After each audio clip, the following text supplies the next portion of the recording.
Whether you have a Cricut, a Silhouette, or a Scan and Cut, chances are you have supplies that you're struggling with ways to organize. Today we're going to look at some great ideas on ways to get all of those supplies super organized and easy to access. Let's get started.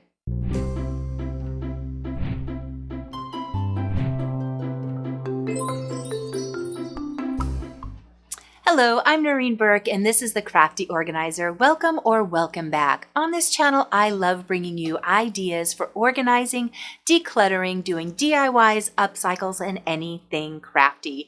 One of my favorite tools is my Cricut, and I know there are so many ideas out there for ways to organize these supplies.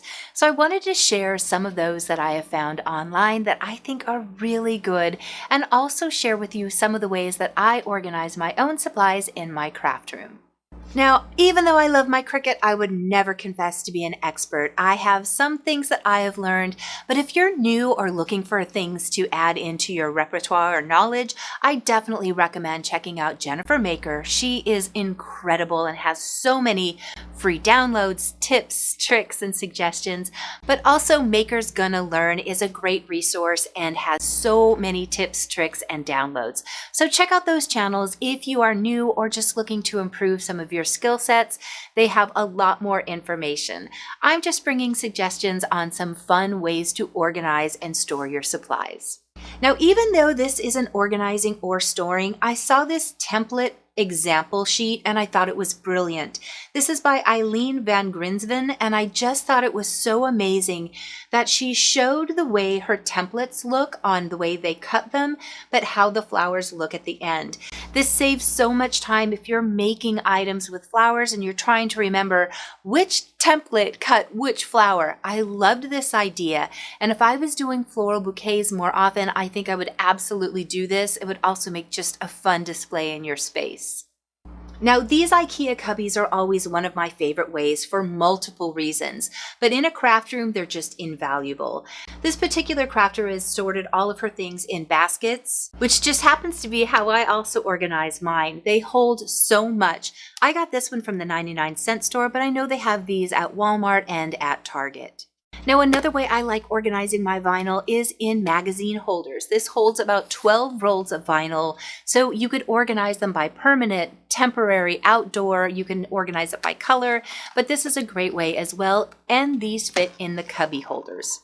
If you are more visual, having a little display board, this could be cut out of any type of wood. You can still Cricut right on it, but this allows you to have all of your tools on cup hooks for easy access. If you'd prefer a desktop, this Creating the Goods has made this cute little holder, and you'll never guess what this is made out of. It's the moisture eliminator. You can get these at the Dollar Tree, and if you've already used it, why not dress it up, paint it, and make it into a holder for your desktop tools? This doesn't have to just be for Cricut items.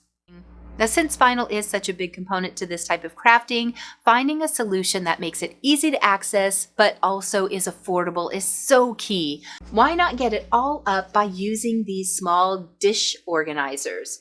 You can mount them anywhere or have them on a shelf, and it will hold 2 per shelf. But if you don't want to do that, a regular paper sorter will allow you to keep them flat and you won't have to deal with them rolling on you. Drawer organizers are great for those who don't want to see them, but they don't have to be expensive. Use Dollar Tree bins to get everything organized, or use zipper bags. This means you can put them in a drawer and grab them. Pegboards are always one of my favorite ways though, and I love the idea of getting the items that you use more often accessible. This little idea for the transfer sheet is so smart to me. Now, I got to do an amazing collaboration with the Posh Paper Lady a while back where we made this rolling storage cart. And on the back, I had some of my items for my Cricut. I loved using this, and it's been such a wonderful storage unit. Not too long ago, I went ahead and integrated it into my office area. I still use the back of the board for my cutting sheets. I went ahead and used that great idea so that my transfer tape was handy. But having my Cricut accessible when I need it was key. So I can pull this unit out and just push it back into the little nook so that my printer is always accessible, but I don't use my Cricut every day. So This makes it super convenient for me to connect it directly to my computer when I want to, but when I don't, it's out of the way and it's so easy to push back inside when I don't. If you like the idea of this rolling cart, I'll put the video link in the description below. Be sure to check it out. It really was one of my favorite collaborations, getting to work with Sherry over at the Posh Paper Lady. She was incredible, and this cart is still serving me well today. Thank you so much for watching. Let me know which of these was your favorite trick or tip, or what things you're using with your vinyl cutter. It really helps others who are reading through the comments to get ideas for their space as well. Thank you so much for watching today, and thank you as always to my patrons who allow me to make these videos. I will see you guys in just a few days. Bye.